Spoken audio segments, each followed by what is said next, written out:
I'm here with Philippa Kelly, resident dramaturg of Cal Shakes. One of the reasons that I wanted to chat with you, Philippa, is that you're going to be playing a pretty major role in the season next season, as you always do. One thing of which is that you're going to be working with me on the cutting for the War of the Roses, but also we're hoping that you'll be working as dramaturg, as the dramaturg, production dramaturg for Quixote. Great. But I just would love to chat with you a little bit about sort of like what your experience was the first time you heard the three titles that I mentioned to you. Well, for me, I was thrilled because what I realized was this is the most organically early modern season that Cal Shakes has ever had. When I say early modern, that's basically diving deep into the end of the medieval period, going through the Renaissance and into the early 17th century. Sort of, what does that period mean to you? Like, what does that period contain for you? Yeah, well, I think it's when we say early modern, it's almost as if we've got to relate everything to ourselves. So I'm a little bit ironic about that title, but I think the reason that it is a useful title is that we move from the feudal period, where everything we knew about ourselves was from the outside in. So I am born with this particular role, and my job is to live out that role to the very best level that I can. And then you go through the 16th century, early 17th century, and what you get is this extraordinary shift that Shakespeare registers, a tension between the outside in and the inside out. So you've got, Hamlet is really at the nexus of that.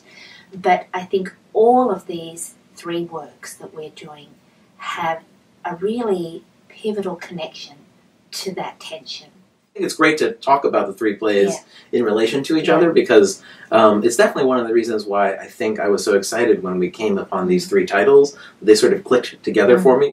And then what happens, I think, I love this when you say this about sort of this idea that Shakespeare represented a moment where we went from the outside in, where we went from this sort of like these kinds of morality dramas or these pageant plays where people were performing as symbols of things, right? There was like the symbol of God, the symbol of angels, the symbol of the devil, the symbol of death. And that what Shakespeare in some ways introduced was a kind of deep examination of the internal life and the internal motivations of our sort of collective humanity. And then I think also at the same time then you have in Spain Miguel de Cervantes writing this novel, Don Quixote, which is a kind of meta-literary feat, right? That he's actually, like, he's beginning to play with the form of literature and to really sort of explore new narratives. And I think that when we think about these three plays kind of collectively, there's a kind of what's the word? Volatility around them. So if you just go to the 1490s, you've got Everyman, written anonymously, and even that speaks volumes, excuse the metaphor, the pun, but the idea that people would just jump in off the street and take these parts, these allegorical parts. So kindness and all these other allegories. Kinship. And they're all journeying toward the great mystery, which is death.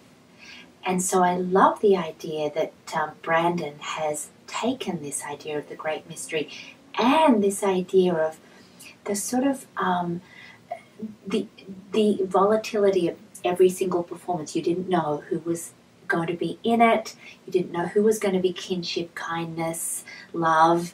And he's actually built that into his production, where we've got each of the actors taking a different part. So we've got that allegorical feeling about his actual production concept. So that's exciting me. Then we move forward a century to the 1590s. Shakespeare was a young man, less than 30. For anybody who's at all a dramaturgical geek, 27 was actually the average age that poor people would die at that time. So in that sense, Shakespeare was doing quite well, being almost 30.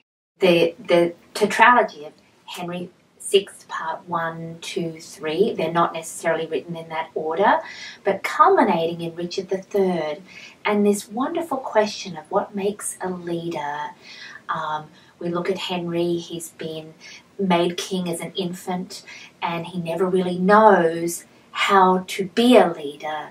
And then we've got this diabolically charismatic, humorous figure that rises up as the Henry plays go on, and then steps out fully for the last play of our cycle, Richard III.